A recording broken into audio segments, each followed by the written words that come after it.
Hello, you, all you beautiful, crazy, flawed, imperfect, amazing human beings.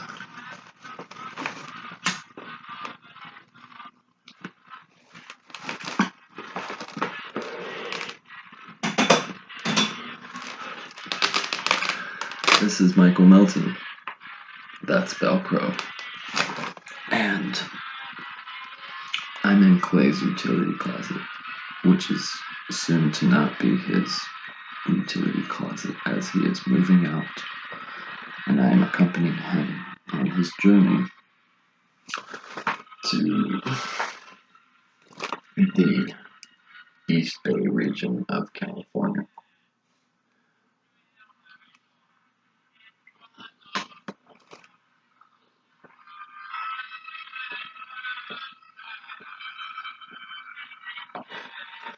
So, yeah.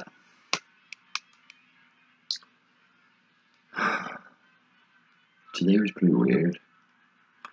I had kind of a strange fixation in my intoxicated state. I don't want to bring too much attention on it, but it's sort of, it comes up once in a while. Sometimes I get these strange fixations in this way. It's personal. It's not. I never really. I don't express it or bring it out because it's just weird urges and things, which is like, of course, nothing too illegal or retarded, like gross. No, actually, it's kind of cute. Now I feel like I have to, but it's okay. It's too personal and it's too weird. Things that we fantasize about and stuff. It's kind of creepy. It's like if I'm dead one day and my daughter's watching this channel, I'll say, yeah, I guess she'll understand. I'm human. I have human, basic human stuff. The components that humans have. So I'm not too worried about that, because I am an open book person. I'm probably I'm very open when I talk to my daughter as far as a lot of stuff. I don't bullshit her because I don't want her to grow up that way.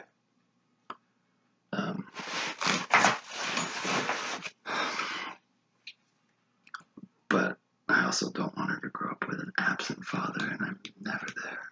So, whatever. I'm not going to sit here and talk shit to myself.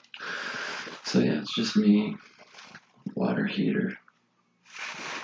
Got some tunes in the background.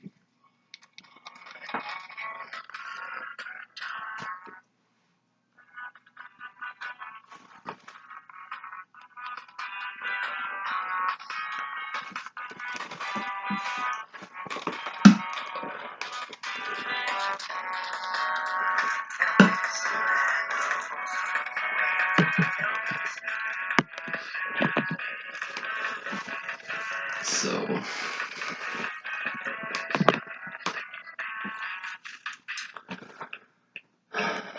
yeah, even though I've had some, like, very genuine connections with people, I've had some very uncommon bonds recently. There's been certain people who've come into my life recently that have just really shown me a lot about. They reminded me, about the things that I have inside, the capabilities that I have as far as, like, I'm capable of being a friend and a lover and all these things that I told myself I wasn't anymore. It was like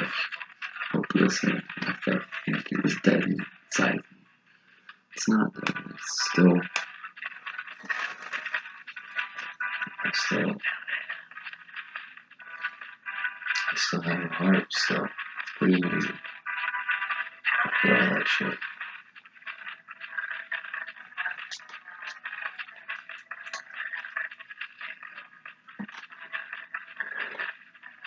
I'm just talking about my divorce. My last divorce was pretty rough. It's not her fault at all. I don't blame any of it on her. We just slowly poisoned our relationship with toxic sort of behaviors and disrespect of each other and mistrust and stuff like that, accusations and garbage like that you should never have in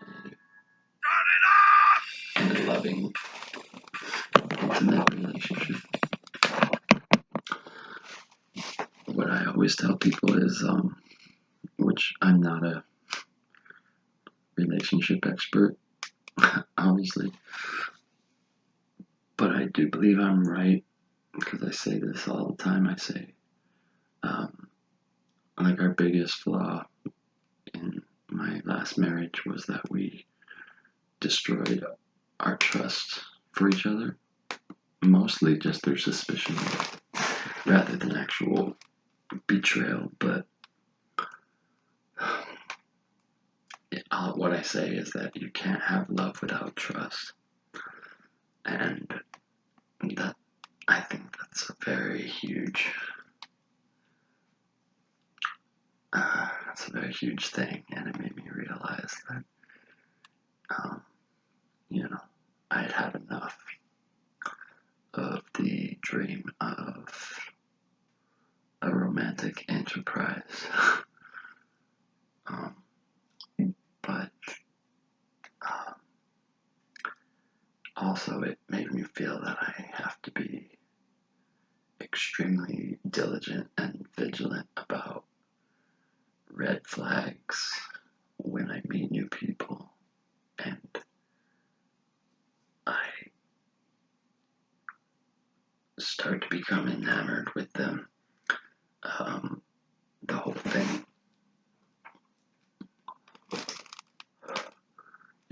a lot of that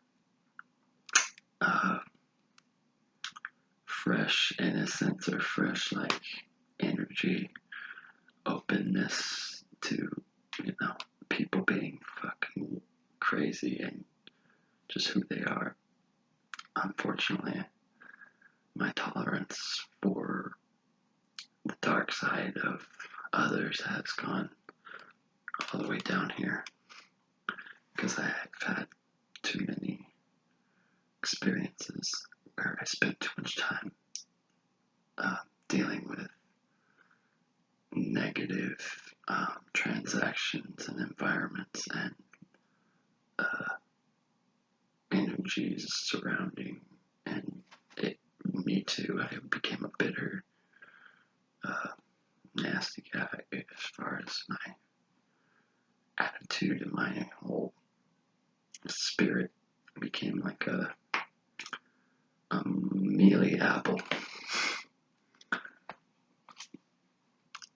in a trash bucket full of snotty tissues that were blown by a suicidal alcoholic clown with a very runny nose. But the clown was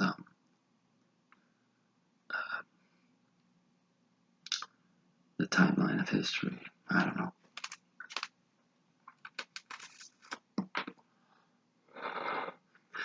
Anyway, enough of that blabbing crapola. It's been an interesting time just being here.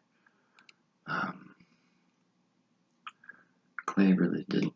He mostly just wanted the company, me coming over. It wasn't really about me helping him out, and because most of the work's done, it's just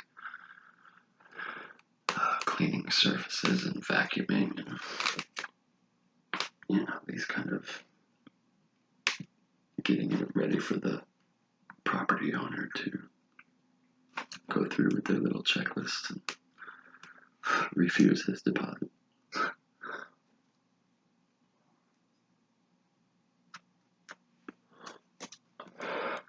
But I guess if there's still a choice, or still a possibility, you might as well just do the best you can, not incur any obvious, any more fees or anything like that. I haven't helped very much. I've been in a really poor mental state. I've been all over the place. Today I was really fixated, like I said, with a certain subdivision of type of person, type of woman, really. Females. With a certain look and a certain characteristics that I think are just like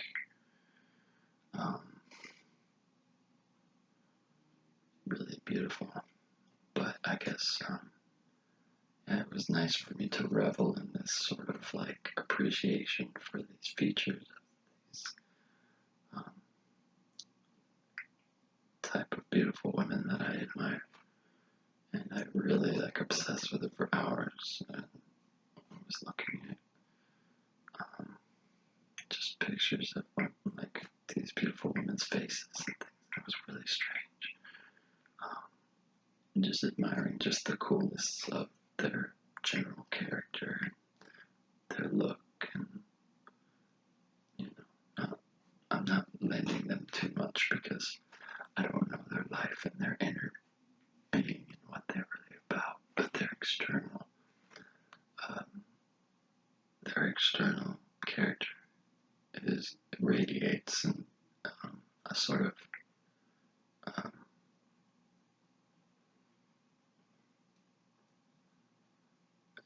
it's a beauty, it's a coolness, it's like just different things. Everyone's different, but there's things I like anyway. There's been some interesting developments in my life as far as like friendship and connections. I sort of had friends that I hadn't spoken to in a while that we became a lot closer suddenly, and it was unexpected, unprecedented, and beautiful, and I'm really thankful for that. But there's also a lot of chaos in these people's lives, so I can't look at it as, hey, let's join forces and improve each other's, worlds, and let's make a plan together. Like, no, their life is like a crazy, chaotic spin cycle with no predictable end. So, but they're also just really, really, really, really wonderful. The one person I'm thinking of in particular is one of the best people I've ever met in my life, and I'm so dearly thankful for her appreciation of me as a human being and being my friend. I can't tell her enough what that means to me, what her friendship, her real appreciation of me as a human being has meant to me. And I've told her, but those words it doesn't feel like it's gonna ever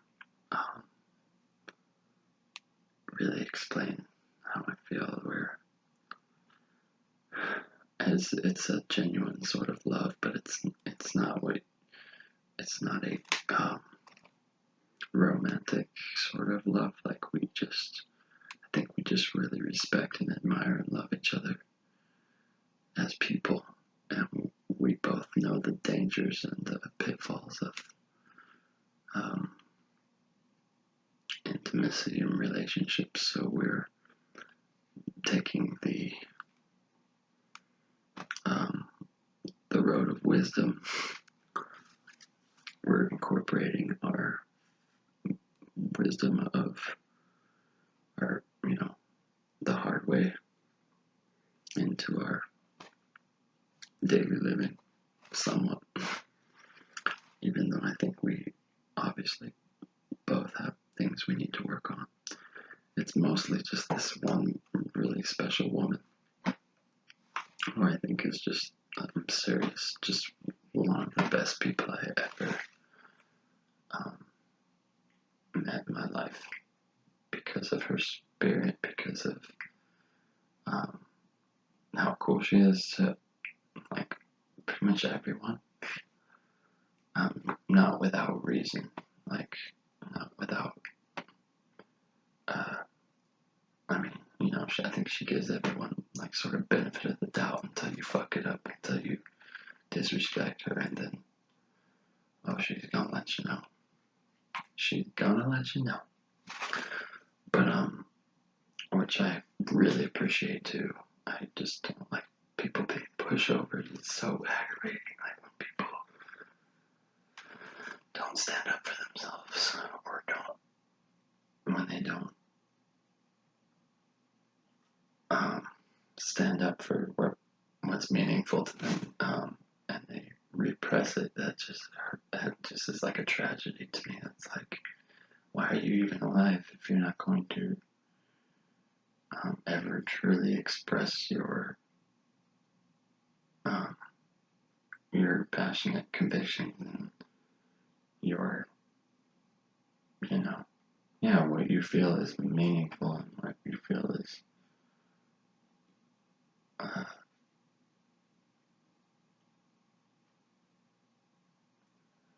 you know, ethical. Anyway, fuck, I'm so off track. I'm a little tired too. I'm a little bit like loopy. So I guess I'll try to wrap this up. So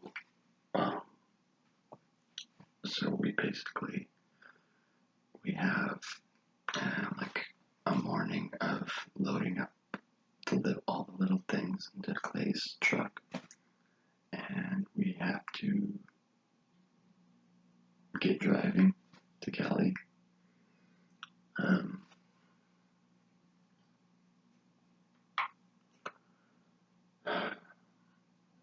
I've had a grudge with California because I just felt like I was at a very low point in my life the last time I was in California, and so now I feel like my entire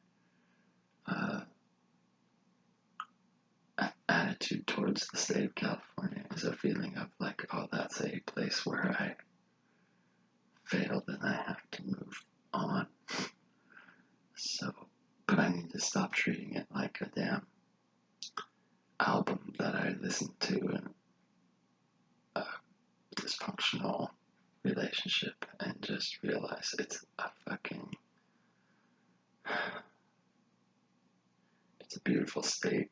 And there's so much potential and capability to, you know, see things different ways. It's a gigantic place. You could live in California your whole life and never see it all. Never. You never will.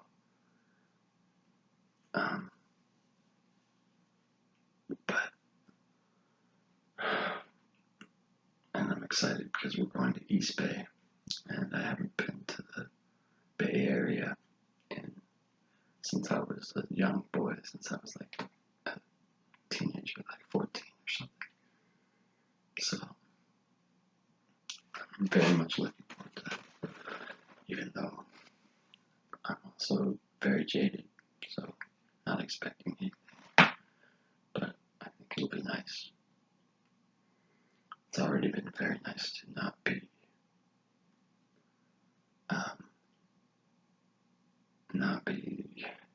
in Las Vegas, and even though Las Vegas has really been good to me, even though I've been such a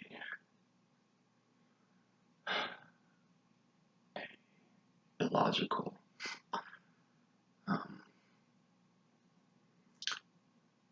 mess, and I've been anti-productive, and I haven't been career-minded. I haven't looked at, you know, just been very illogical and just in a state of neglectful denial and embracing the dreamy side of me that's a bit irresponsible, but also like probably the biggest part of me, the dreamer.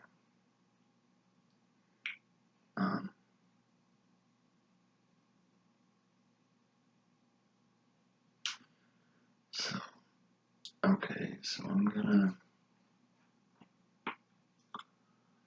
continue on with what I'm doing here. This is the, I guess this is the third episode of the Real Life of Mike Melton show.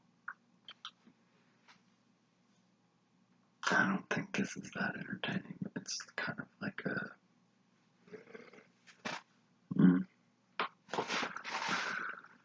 it's just like this is like a sort of an update, a little diary, a little checkup.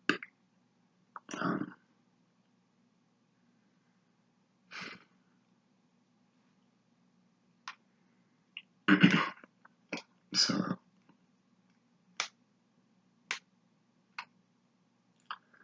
yeah, I spent a long time today just obsessing over, like, almost, I don't want to say fetishizing, because I don't feel like it was, really perverted. I think I really truly was admiring a certain, type of woman, and I realized that I have a serious sort of adoration for that type, and I really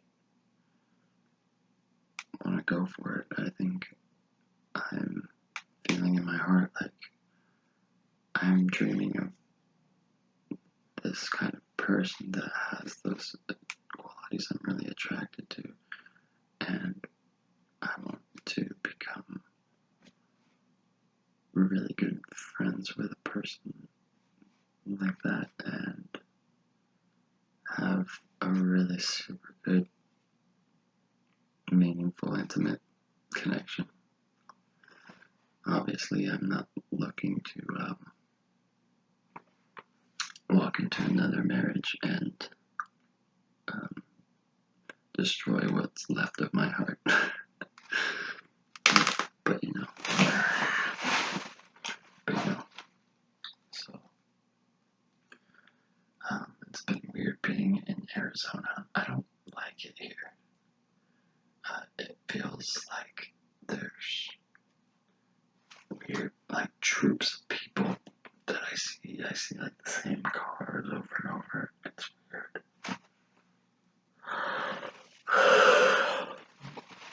And what else is interesting?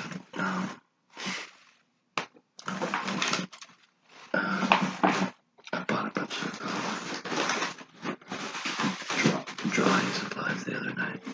I'm pretty happy I did that.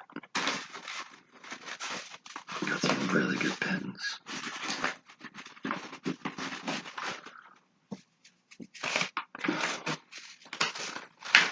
My little drawing.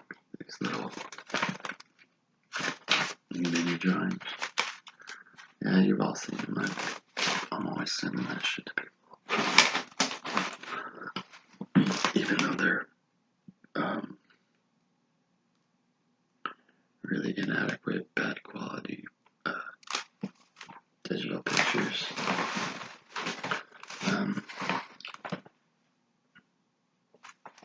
I would like to get quality scans of my my weird, messy artwork and find a way to, commodify them if I have to. Like, I was thinking I could make these things into like postcards, and I could reprint them. The ones that I like, I can reprint them and use them for postcards, use them for different things, use them for covers on little notebooks or something. A lot of possibilities. But that way, out something new every single time. You know, I can still have resources that sort of most of the work is already done. It's practical. That's all just a bunch of it's all dreams right now. It's all pipe dreams, man. You know. So anyway, yeah. So what else? So yeah, I spent some time walking around. It's just kind of gross here. It doesn't seem like there's a lot of character, not just to the city, but even the street people feel like they are on mute or something. I'm used to people in Vegas and they're out in the open about what they do, and they'll meet up with you in the middle of the night and you've never met them before and have a beer and smoke with them or whatever. These folks are very kind of skittish and weird, which I understand because I'm sure the criminal justice system here is probably really messed up. What else? So yeah, but I still enjoyed, walking around regardless, accomplishing some goals.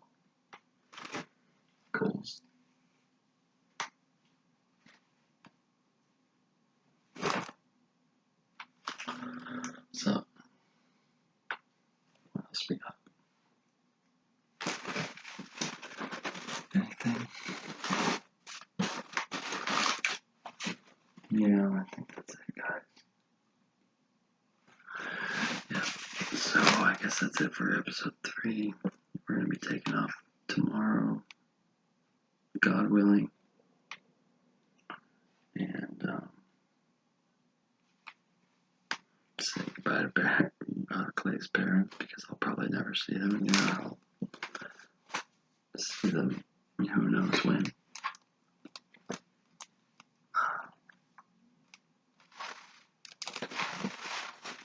And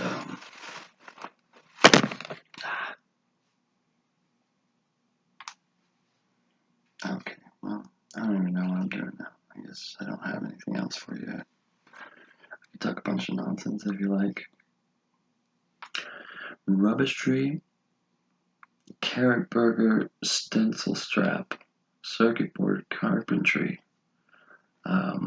with coat hanger neurons, deluxe model, interassociation, exchange port. Bring forth your organism's evolutional resume, and we will make sure that your transformational progress is in line with our understandinational limitations. Okay, does that sound well enough to fit on your pizza skin before it slides right off? And you'll be slippery tomato bone. You're a bunch of slippery tomato bone. Very unattractive. Very slippery and like the worst blister you ever had. But skin just falls right off. Instant leprosy.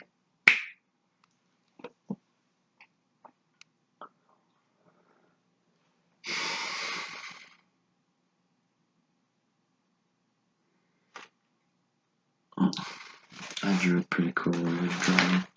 I sent to everyone when I was on the airplane.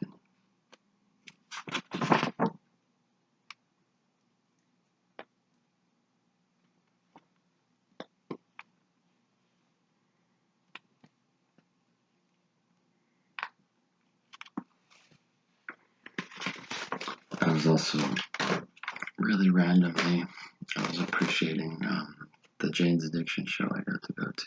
I think it was in 2001 or 2002. And it was a reunion show, and Flea from Red Hot Chili Peppers was on bass.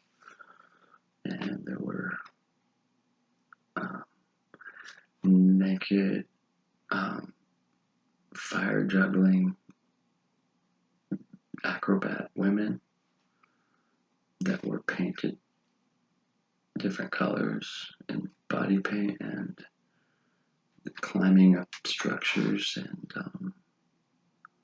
there was joints being passed around, and it was a very magical experience. The atmosphere is, I say it's like one of the pinnacles of my youth. It's that show. That Jane's Addiction show. There's many shows that I go to. I'm very fortunate. So we'll see what happens here. Anyway, I'll get some scraps together. Maybe get some sleep here. Getting late. And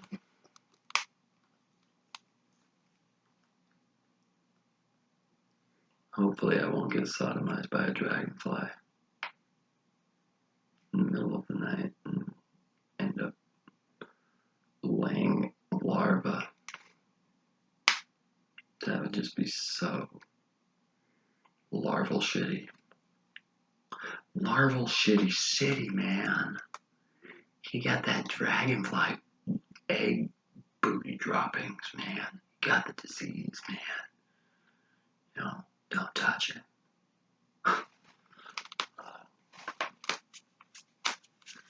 Sorry. Anyway.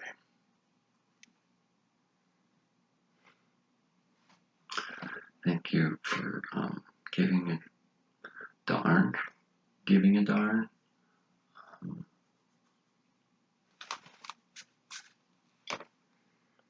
And thankfully there's some interesting things being done still. I haven't been making music very much, but I have been writing and drawing a fair amount. So,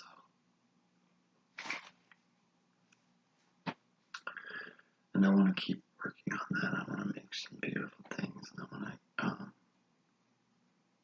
want to accomplish this next. It's not a conquest, because I don't want my new friend to feel like they're another check on my bucket list or something. But I can't wait. You know, I'm looking forward to it. Things I'm looking forward to. Maybe I'm just in a weird state. I don't know. I am in a weird state. It's called fucking Arizona. I don't know how to feel about it. I really don't know how to feel about that state. I've only been here like twice or 3 times, and all those times it just felt there's something wrong here. Like, something weird about the social structure and hierarchy. It just doesn't feel right. There's something oppressive, or maybe it's just shitty consumer rich culture. I don't know. Like, it's all just one big country club diaper. Maybe.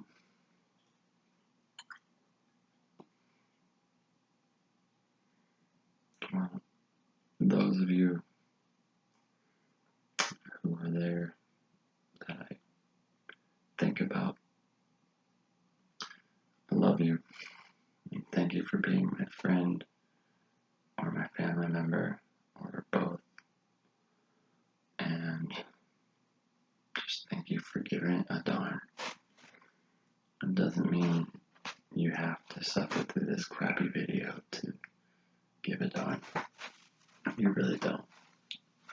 If you're still here, it's because you're genuinely wondering purpose of this video may be and what it might, what type of,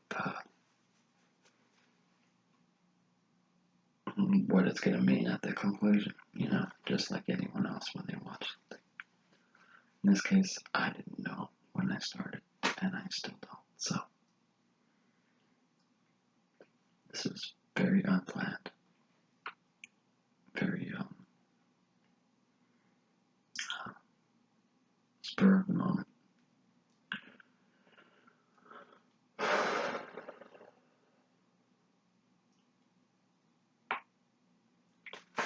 She's a good water heater.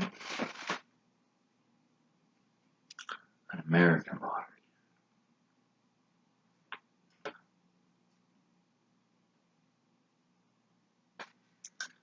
I don't know how I would feel having an energy guide plastered to my abdominal region.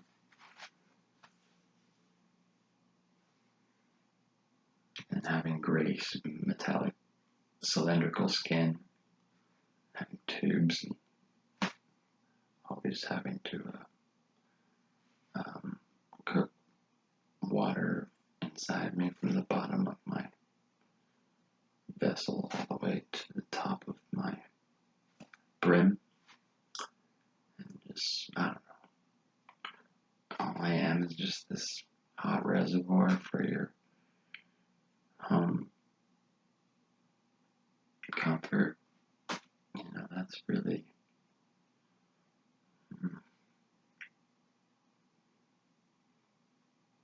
that's despicable. You can't treat a human being like a water heater. What's wrong with me? Huh?